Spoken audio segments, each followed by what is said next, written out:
Sudarshan news के editor in chief Suresh चौहाड़के का दावा है कि नागरिकता संशोधन कानून यानी CAA आने के बाद मुस्लिमों के जन्म पंजीकरण में विस्फोटक वृद्धि हुई है।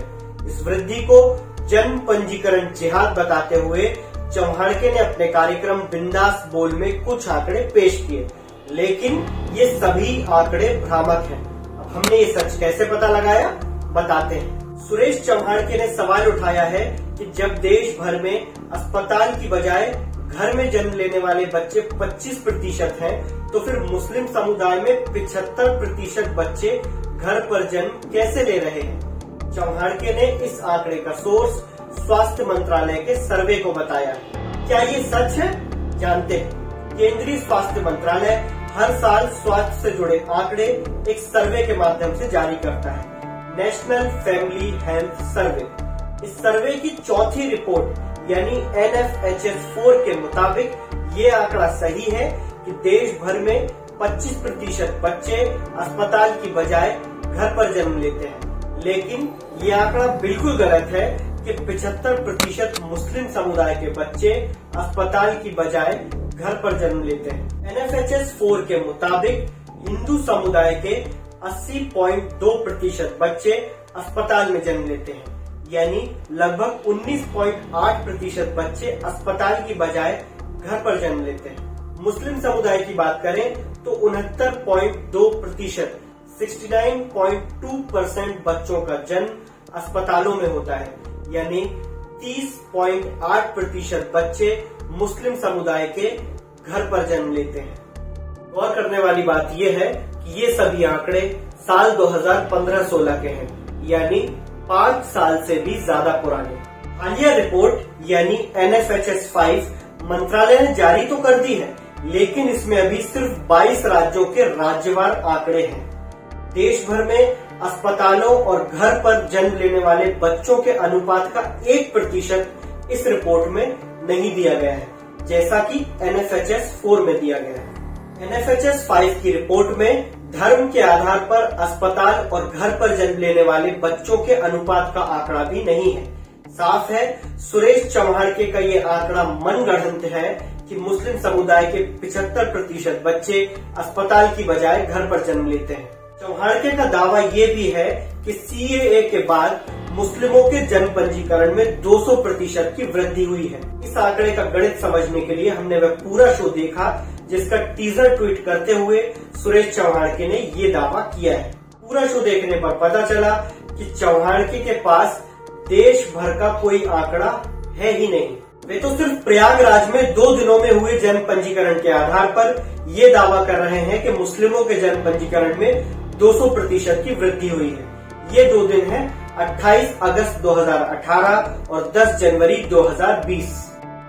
सुदर्शन न्यूज के मुताबिक लोकसभा में पहली बार नागरिकता संशोधन बिल पास होने के एक दिन पहले यानी 28 अगस्त 2018 को प्रयागराज में एक दिन में जन्म पंजीकरण के 85 आवेदन आए। वहीं नागरिकता कानून बनने के बाद यानी 10 जनवरी 2020 को प्रयागराज में एक दिन में 213 जन्म पंजीकरण के आवेदन आए। एक दिन में आए जन्म पंजीकरण के 213 आवेदनों को इस शो में एक विस्फोटक वृद्धि बताया गया है। मतलब साफ है, 60 लाख की आबादी वाले प्रयागराज शहर में रोजाना आने वाले जन्म पंजीकरण के आवेदनों की संख्या 85 से 213 हो गई 3 सालों में। और इस वृद्धि को सुरेश चौहाड़के एक विस्फोटक वृद्धि बता रहे हैं, आंकड़े को प्रतिशत में बदलकर, और ये संदेश देने की कोशिश कर रहे हैं कि ये पूरे देश में हो रहा है। लेकिन सवाल ये उठता है कि क्या ये आंकड़ा भी सही है? जवाब है नहीं।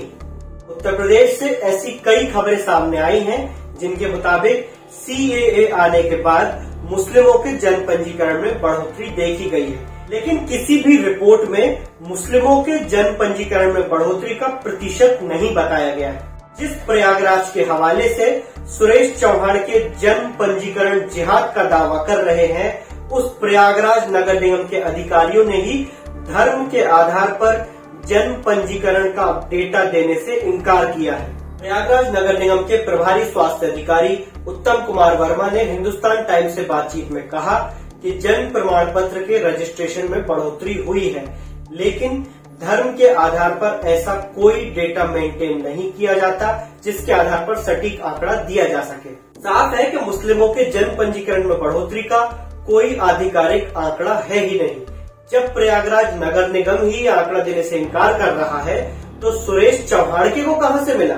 ये डेटा आखिर किस शातिर खुराफाती दिमाग की उपज है? सीएए के बाद मुस्लिमों के जन्म पंजीकरण में बढ़ोतरी को जिहाद बताना कितना सही है? इस सवाल के जवाब में इंडियन सिविल लिबर्टीज यूनियन के संस्थापक अनस तनवीर कहते हैं, कानून के अंतर्गत हर जन्म का पंजीकरण आवश्यक है। तो क्या सुरेश चौहाड़के कानून के पालन को जिहाद बता रहे हैं? उन्हें कानून के पालन से आपत्ति है। जन्म पंजीकरण में बढ़ोतरी हमारे संस्थान द्वारा चलाए गए अभियान की जीत है, जो लोगों को प्रोत्साहित करता है पंजीकरण कराने और अपने कागजातों को ठीक से रखने के लिए। सवाल ये भी है कि सीएए और एनआरसी को लेकर अनौपचारिक तौर पर चल रहे कागज तो दिखाना ही पड़ेगा अभियान के डर से कहीं मुसलमान ज्यादा जन्म पंजीकरण तो नहीं करा रहे, और अगर करा भी रहे हैं तो इसमें गलत क्या है? कहीं जन्म पंजीकरण का झूठा और भ्रामक आंकड़ा देकर चौहाड़के ये साबित करने की कोशिश तो नहीं कर रहे कि मुसलमान अप्रत्याशित तौर पर ज्यादा बच्चे पैदा कर रहे हैं? लेकिन ये पहला मौका नहीं है जब सुरेश चौहाड़के फेक न्यूज के हथियार से एक खास वर्ग पर निशाना साध रहे हैं। इससे पहले भी यूपीएससी को लेकर वे झूठा दावा कर चुके हैं कि आईएएस परीक्षा में मुस्लिम उम्मीदवारों को हिंदू उम्मीदवारों से ज्यादा अटेम्प्ट मिलते हैं। उन्होंने ये झूठा दावा भी किया था कि आईएएस परीक्षा में मुस्लिम उम्मीदवारों को आयु सीमा में छूट मिलती है। क्विंट की वेबकूफ टीम ने इस दावे की पड़ताल की थी और दावा फेक निकला था। अगर आपके पास भी ऐसी कोई सूचना आती है, कोई पोस्ट, कोई वीडियो जिसके सच होने पर आपको शक है, तो हमारे व्हाट्सएप नंबर 9643651818 या फिर मेल आईडी webkoof@thequint.com पर हमें भेजें। तब तक हमारी अन्य फैक्ट चेक स्टोरीज पढ़ने के लिए फेसबुक, ट्विटर पर क्विंट हिंदी को फॉलो करें और वेबकूफ ना बने।